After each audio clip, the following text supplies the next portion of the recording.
ॐ भूर्भुवः स्वः तत्सवितुर्वरेण्यं भर्गो देवस्य धीमहि धियो यो नः प्रचोदयात्। ॐ शान्ति शान्ति शान्तिः। Namaste, my dear friends.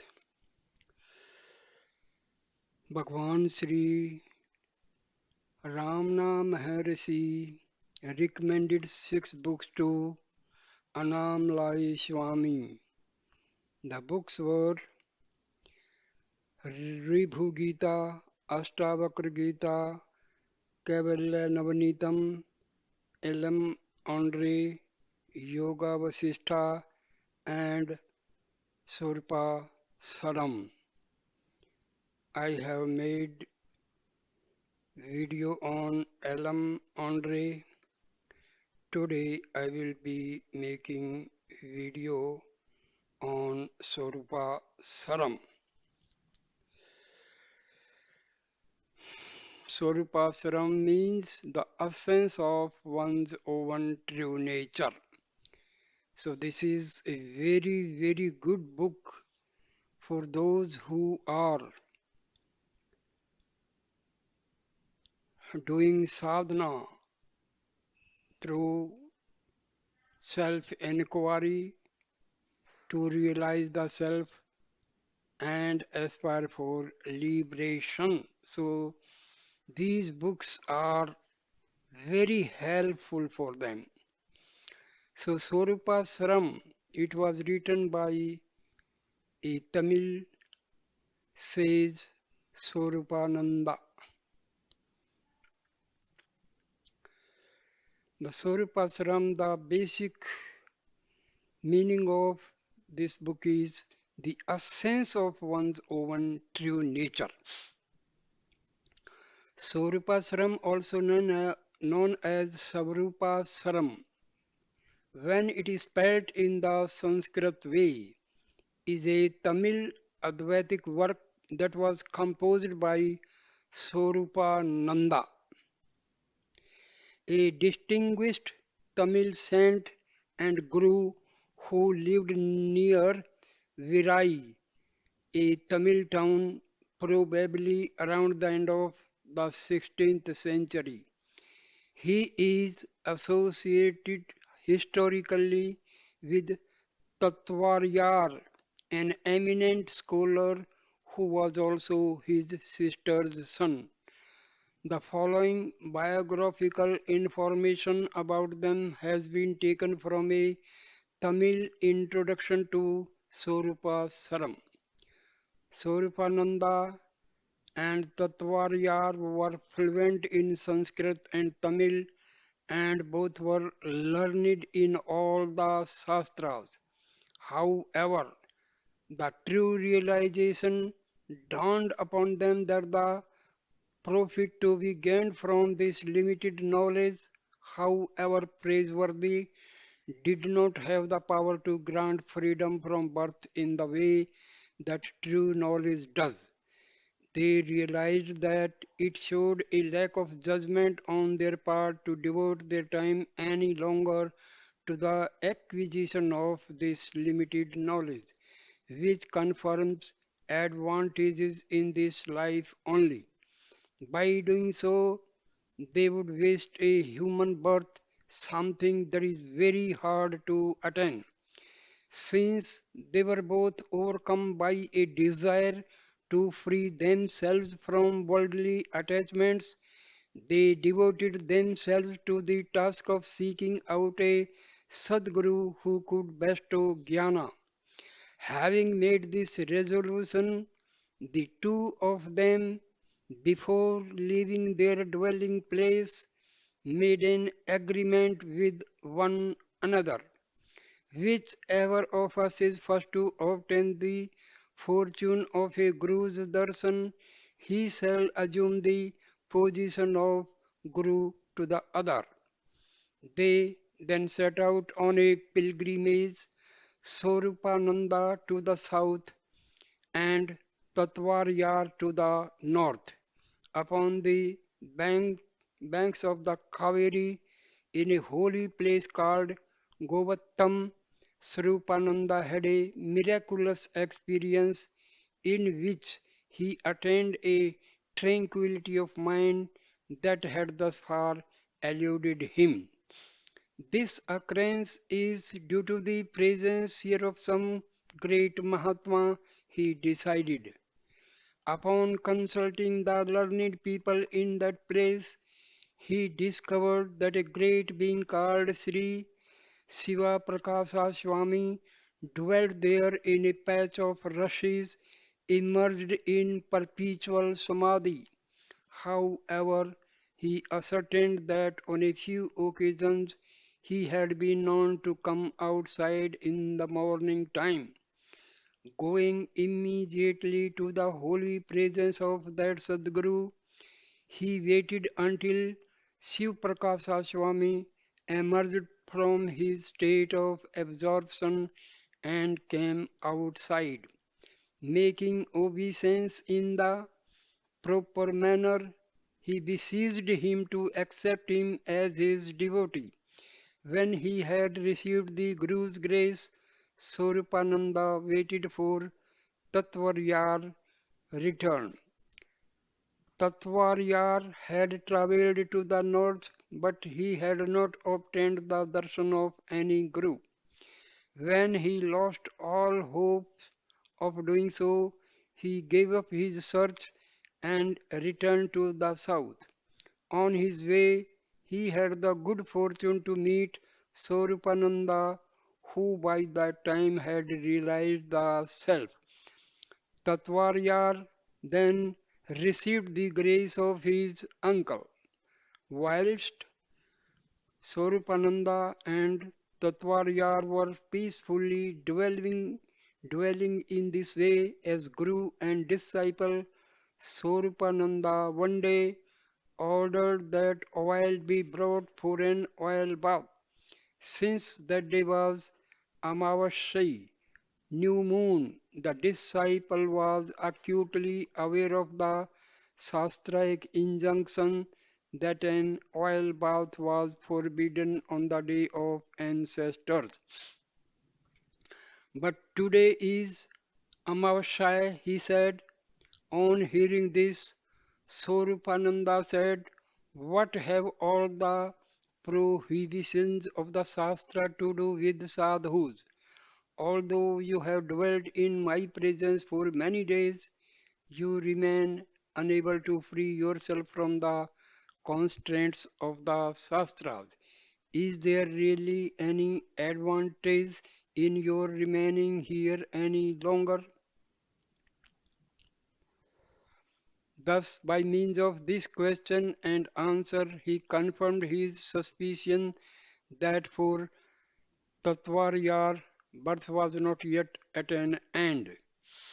Tatvaryar was shocked by these compassionate words from his Guru. Realizing that he had not yet succeeded in eliminating his vasanas, he was filled with remorse. He came to the following decision. Rather than remaining here and besmirching the holy presence of my Guru, it would be better to drown this sinful block beneath the ocean. Then, realizing that it was forbidden to turn one's back on the Guru, he retired slowly, moving backwards. When Tatvaryar was departing in this way, meditating on his Guru, the devotees who were accompanying him took down the gems of truth that came out of his lips as his divine utterances and submitted them to Swarupanadar. These words were published in Jnana texts that are revered even today. When Swarupananda saw these works, he was astonished by their profundity, realizing in his heart that such a sea of learning did not deserve to drown in the watery ocean. He commanded Tatvaryar to return to his presence. As soon as Tatvarya returned, Swarupananda said to him, "These difficult works, useful as they are to yourself, will not easily benefit the world as a whole. Compose, therefore, a simple work that everyone may understand and win salvation from." After giving this command, Swarupananda went off to eat in accordance with his Guru's wishes. Tatvayar, Tatvaryar composed and completed Kasivanna Bodham while his Guru was still eating. This work became part of the Mohvatai Bharani. Ramna Maharshi was particularly fond of the next development in the story. This is how narrated the story. The extract is from Day by Day with Bhagwan, 21st November 1945. Tatvaryar composed a Bharani, a kind of poetical composition in Tamil, in honor of his Guru Swarupananda and convened an assembly of learned Pandits to hear the work and assess its value. The Pandits raised the objection that a Bharani was only composed in honor of great heroes capable of killing 1,000 elephants, and that it was not in order to compose such a work in the honor of an ascetic. Thereupon the author said, "Let us all go to my Guru, and we shall have this matter settled there." They went to the Guru, and after all had taken their seats, the author told his Guru the purpose of their coming here. The Guru sat silent, and all the others also remained in Mauna.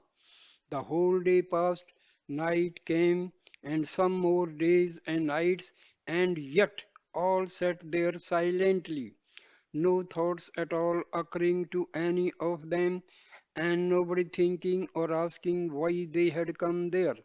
After 3 or 4 days like this, the Guru moved his mind a bit, and thereupon the assembly regained their thought activity.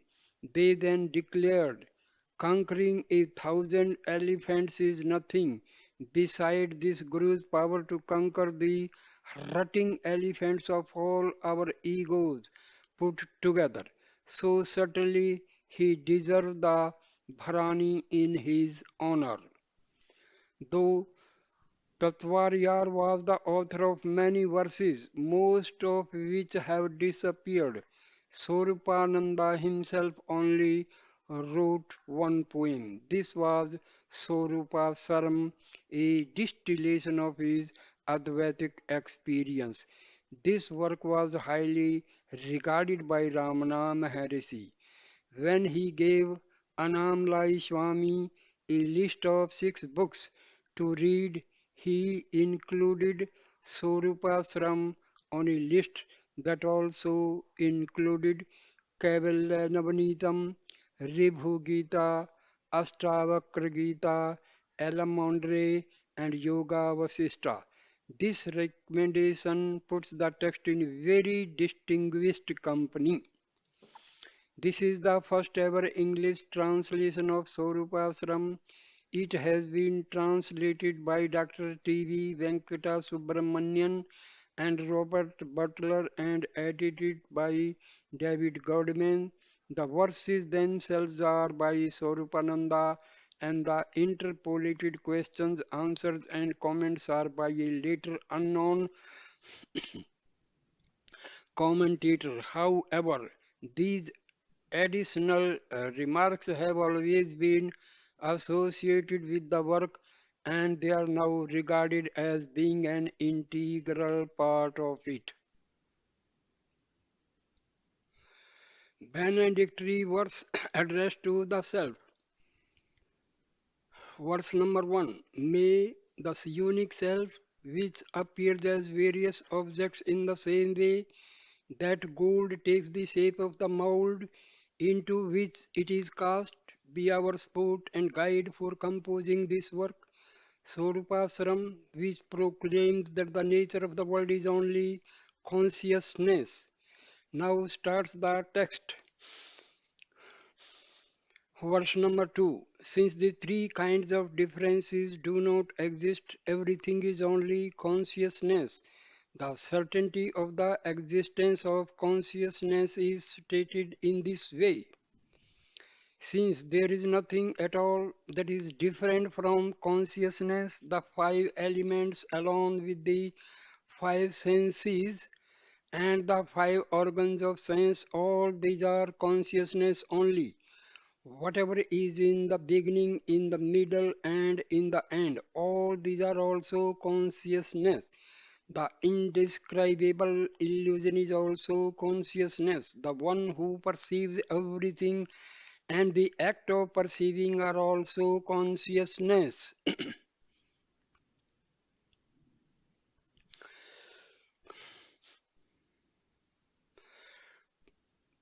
Third, verse number 3.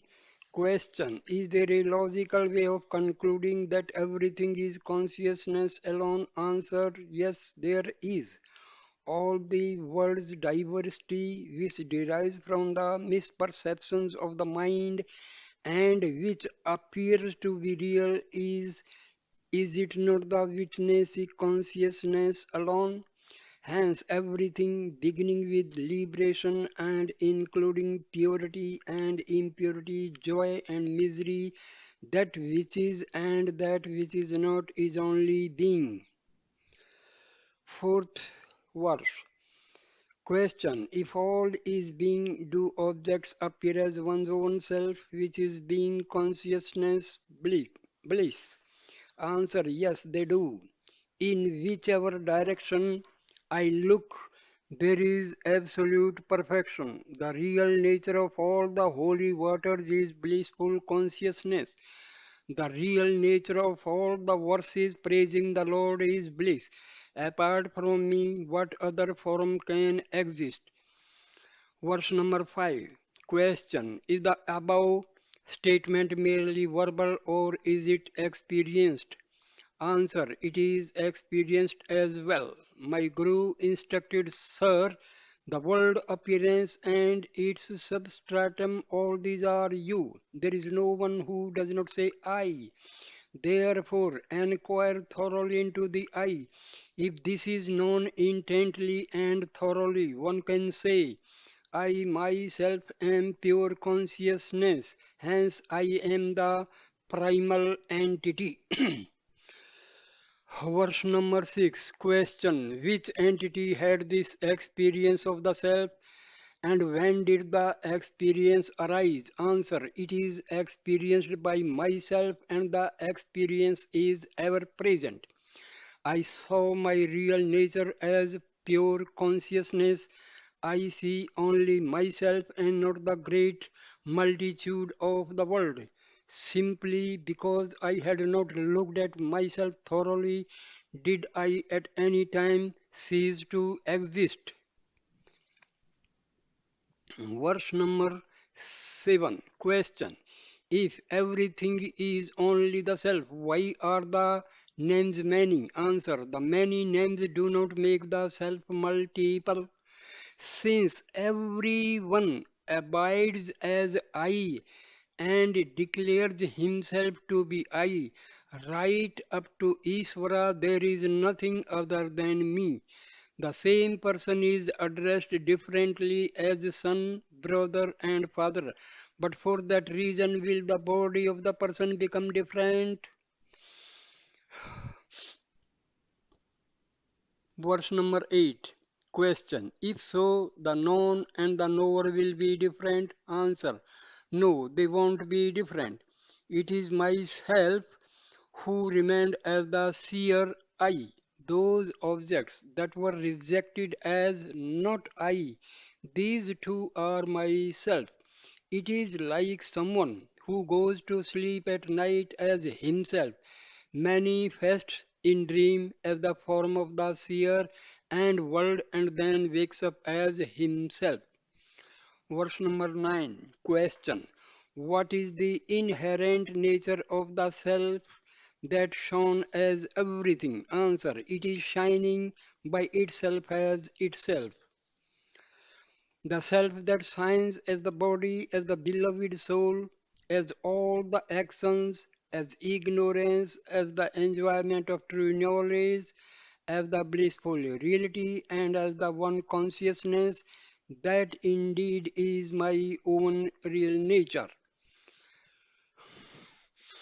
Verse number 10. Question. Is it possible to give a true name to the self that shines by itself? Answer. As it is a transcendental experience, it is not possible to give it a name. They will describe it as bliss, as transcendence, and as the witness of all that remains at the culmination of the four Vedas. What designation might I apply to my real nature, which all the treatises on jnana are unable to track down? Verse number 11. Question. If it is transcendent, then in no scope for inquiry. It is therefore necessary to indicate and signify it in some way. Answer. As it is everything and as it is nothing, it is beyond description. Is it I? Is it that? Am I that? Is that I? Is it shining jnana? It is the source of all sounds. Nadanta. Is it mona? Is the pure state Suddha? Is it a void? The self-shining natural state is all these and none of them. Verse number 12. Question. If it is said like this, none can realize the self, and so there can be no realization. Hence, a name should be given. Answer. The following are the names given by the Vedas.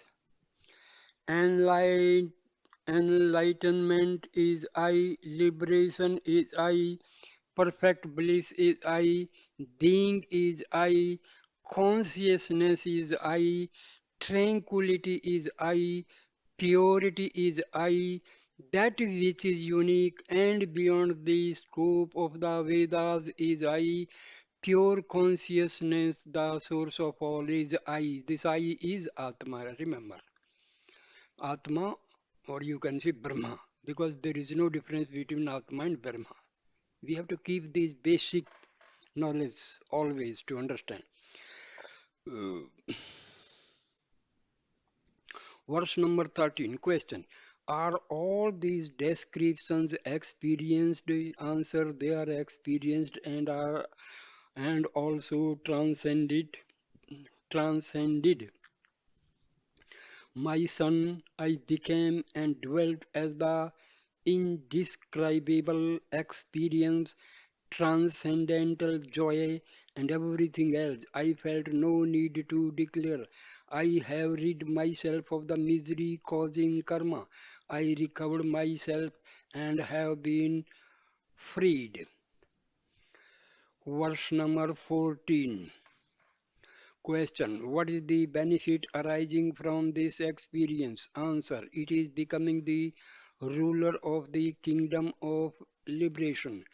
I obtained the supreme lordship that is never lost. I burned up the pair of opposites, happiness and misery. I gave up the life of the body forest, which tormented the mind. I entered the occupied the house of liberation. I entered and occupied the house of liberation. Verse number 15. Question. What play will this king witness on the stage? Answer. He will witness the dance of the three avasthas, waking, dreaming, and sleeping. In the waking state, I will witness the dance of the five organs of action and the five organs of sense. In dream, I will witness the dance of the mind. In thought free sleep, I will dance the object free wide dance. However, I will always remain as the exalted essence, the self. Verse number 16. Question.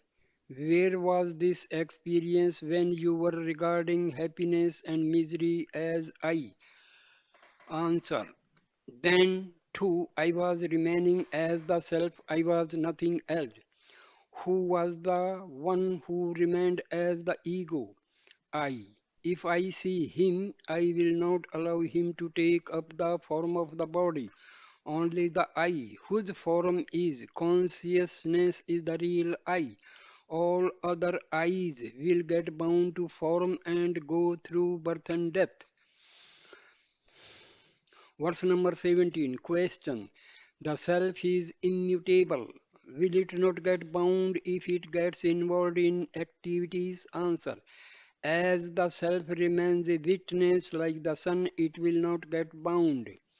Even if I bear the burdens of the family and have them follow me like a shadow, or even if the cloud called Maya wails, I am without doubt the son of knowledge, self shining as pure light and remaining as the witness of the world.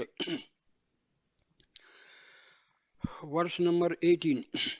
Question. But the Jnani is not remaining motionless like the sun. Answer. He also remains most actionless. Whatever comes, whatever actions are performed, in whatever I may delight, I am only pure consciousness, remaining aloof and aware, without becoming any of them. Verse number 19. Question. All things move because the self makes them move. Hence, is there bondage for the self? Answer. Like the rope that makes the top spin, there is no bondage for it. In the same way that a top is made to spin by a rope, desires fructify in my presence. But, like the rope that is used to spin the top, I will not merge with them. I have rid myself of their connection. I became my own self. My bondage is indeed gone. Verse number 20. Question. But what is the way by which knowledge and ignorance was destroyed? Answer. In one's own experience of the self, neither attainment of knowledge nor removal of ignorance is seen. By, by what did ignorance get destroyed? Through what did knowledge gained through inquiry arise? How was the clarity known as the experience of true knowledge obtained? Other than myself, what do I know? Verse number 21. Question. If the dawn of knowledge and the removal of ignorance are not known, how can we call such a one a jnani? Answer. With ignorance removed from knowledge, like unreal from real, becoming both and becoming neither, this indeed is the nature of the jnani. When ultimately the real shone as I, did the unreal which became I go anywhere? I myself became the base of both the real and the unreal, but remained beyond the reach of the conflicting pair of real and unreal. Verse number 22. Question. Previously it was stated that I am the possessor of the body but not the body.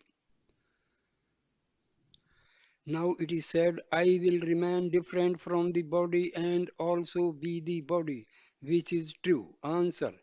The truth is remaining in but aloof from the body, like the kernel in the mango seed that remains within the seed cell but aloof from it. Oh, I said, I am the body. I regarded wealth as mine. I felt I am the enjoyer. Are all these not false? Though I remained as everything, beginning with the body, the real I always remained aloof, without associating with anything, like the mango kernel in the seed of the sweet mango. Verse number 23. Question. Is remaining like this attached and detached only in the period of ignorance or also in the period of knowledge? Answer. It is in both. The periods of jnana and ajnana were seen and passed like the periods in which intellect had not developed and in which intellect had developed. Everything that was a superimposition during practice has now become false. Verse number 24. Question. Is there birth and death during the period of ignorance that exists prior to this experience? Answer. As these are illusory, they do not exist.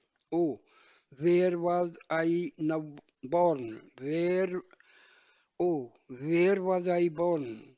What did I worship as God? Where did I seek refuge when I became the blissful essence, the reality experiencing unbroken bliss? Were not all these known to be false? Verse 25. Question. In what condition was the self before the dawning of the experience? Answer. When I am redeemed by realization of the truth, I am not confused any more. I lived as someone, I labored in vain for somebody, I underwent change, talking thousand names. Now enough of this. I have seen myself, that which is hard for me to discover. Oh, now I am free. Verse number 26. Question. What is obtained and experienced if one sees the self? Answer. The mind is dissolved in love and one becomes Satya Chitta Ananda. I made the deceitful mind melt and dissolve. I knew myself I really am. Since I am the substratum for everything, I became and dwelt as myself, the clear ambrosia of Satya Ananda. Verse number 27. Question. Is the statement the world is only the self figuratively true and not literally true? Answer. Anything seen cannot exist apart from the I. Similarly, the world does not exist apart from the self. Can there be anything seen that is apart from the eye? Can there be anything heard that is apart from the ear? Did any of the other four elements manifest independently of space? Though the world may appear like a flowing mirage river, when thoroughly examined, can the world exist apart from the self? Verse number 28. Question. Seer and seen appear different. Answer. This is just like seeing gold as various ornaments. They are not different. Here, other than myself, nothing else exists. I swear to this, a gold ornament does not exist separate from the gold.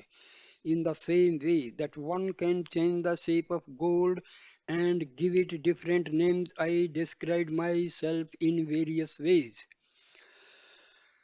Verse 29. Question. What is the nature of this experience? Answer. It is the transcendence that arises, dissolving thoughts, and in which everything shines as the self. It is beyond the reach of speech, and it is beyond the reach of the mind. It is the clear ambrosia with which one does not get satiated even when it overflows, like saliva that secretes on the tongue. It springs forth from within me like a dumb pot. It remained as I without being another. Verse number 30. Question. When everything exists as Shivam, why should one become Shivam? Answer. This is to enable the removal of all differences of one and two and to become perfect jnana. Do not question what is the bliss of Shiva, what is Shiva nature, what is Shiva's activity. It is only the fullness of consciousness that does not get divided, does not unite, and does not become different. Verse number 31. Question. What is to be rejected as asat, unreal, and what is to be accepted as a sat, reality? Answer. Reject objects that are known as asat and accept consciousness as a sat. This is tranquility. All the tattvas, principles that one knows are foreign to oneself, while rejecting these objects as known, not self, realize the self through the consciousness that remains as the one who rejects objects. This is tranquility. Verse number 32. Question. If tranquility is the one true thing, what is the witness? Answer. Tranquility is itself everything, beginning from the witness right down to Swambhava, one's own experience. It is Shivam, the state of realization. Sorry. Swanubhava, one's own experience. It is Shivam, the state of realization. Tranquility is itself the witness self.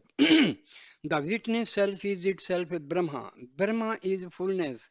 The pure fullness realized by inquiry is itself the ever present Swanubhava. This is the state of realization which is itself Shivam.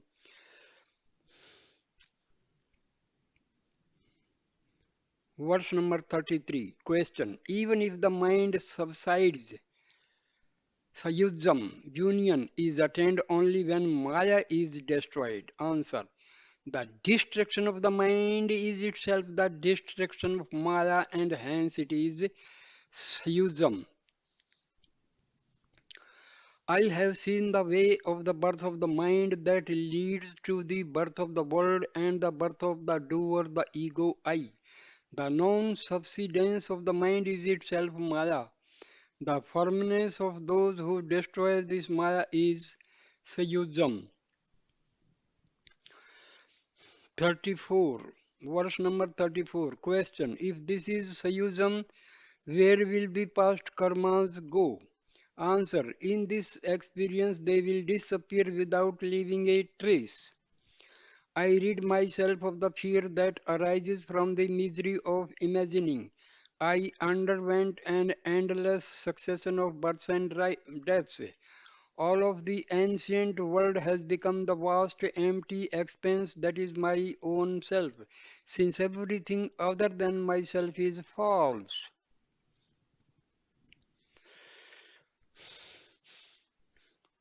Verse number 35. Question. When there is such an experience, why perform karma? Answer. When this experience has not arisen, actions are performed. Until I became the endless, blissful experience through the superior wisdom that regards all worship and similar things as the not self. I worshipped the gods at the prescribed times and observed all the vows. Verse number 36. Question. Who will attain this experience? Answer. Only those who are pure and who have the prescribed qualifications will attain it. The experience of reality, eternally abiding and shining as oneness, as blemishlessness, as fullness, and as truth, is attained only by those who are more qualified, pure, who have a steady mind, and who are undergoing their final birth. Verse number 37. Question. What are the marks of a pure one? Answer. They are as follows. The answer is the content of verse 37 to 42. They will not utter harsh words. They will not hate anyone. They will be of cheerful countenance. Whatever things they relish, they will not use them for themselves, but will offer them to the great ones. They will not associate with evil persons. They will not curse anyone. Their eyes will not blaze with anger. These are the ones who will rid themselves of birth. Verse 38. They will not value as real those signs that are destructible. They will never speak out saying this is good and this is bad. They will not grieve over events of the past. They will not condemn anything. They are the exalted ones.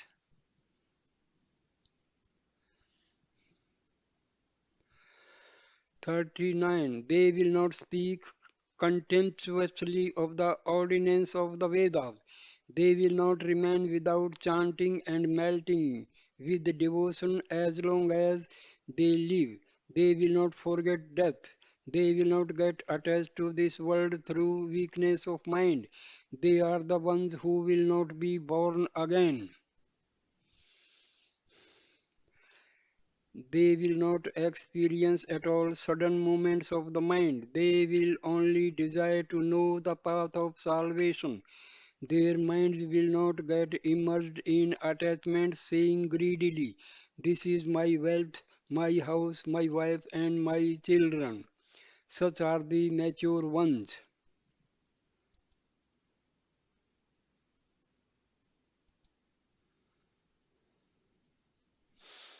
41. Will they care for things that are valued by others as desirable and not desirable? When one really looks, those who become tranquil and eternal, who experience truth and abide in the final state are few in number. 42. Those who do not see anything other than their self here and in the hereafter, who are beyond both and without any division, will they degrade themselves by not regarding as trivial this phantom like world appearance that is an illusory play of Sankalpas? Verse number 43.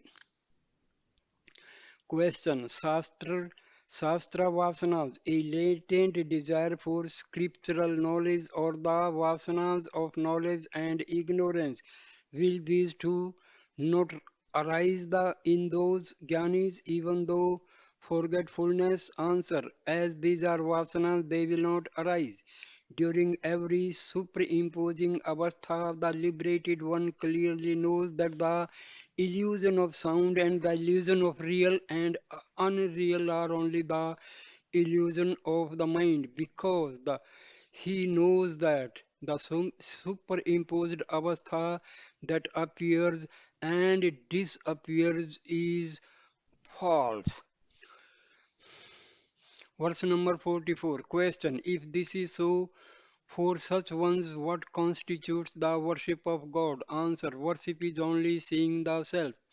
The great Tapasvin devotedly worship with the flower of tranquil space and with the mantra of aloneness, the deity who abides as the expanse of consciousness in the temple of the body, who can equal those who live forever revering such jnanis.